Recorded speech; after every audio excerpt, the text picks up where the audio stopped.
ایک مرتبہ حضرت سیدنا خواجہ معین الدین چشتی رحمت اللہ علیہ کو مدینہ شریف کی حاضری کا شرف ملا تو نہایت ادب و احترام کے ساتھ یوں سلام عرض کیا: الصلاۃ والسلام علیک یا سید المرسلین و خاتم النبیین۔ اس پر روض انور سے آواز آئی: وعلیکم السلام یا قطب المشائخ، اللہ کے خاص بندے حضرت سیدنا خواجہ غریب نواز رحمت اللہ تعالی علیہ کو ہندوستانی کی سلطانی بھی بارگاہ رسالت ہی سے عطا ہوئی۔ چنانچہ شیخ طریقت، امیر سنت، بانی دعوت اسلامی حضرت علامہ مولانا محمد الیاس عطار قادری دامت برکاتہم العالیہ اپنے رسالہ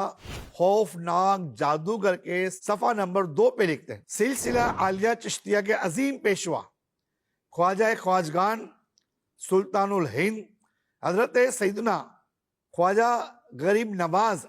حسن سنجری رحمت اللہ تعالی علیہ کو مدینہ منورہ کی حاضری کے موقع پر پیارے آقا صلی اللہ علیہ وسلم کی طرف سے یہ بشارت ملی: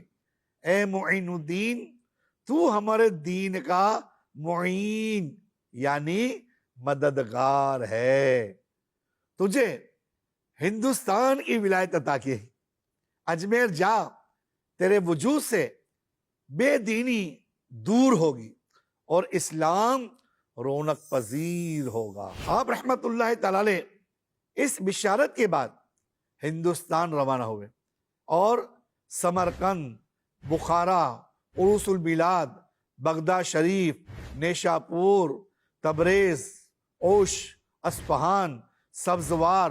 خراسان، خرقان، استراباد،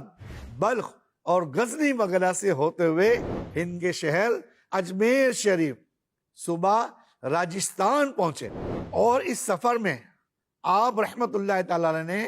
سینکڑوں اولیاء اکابرین امت سے ملاقات کی۔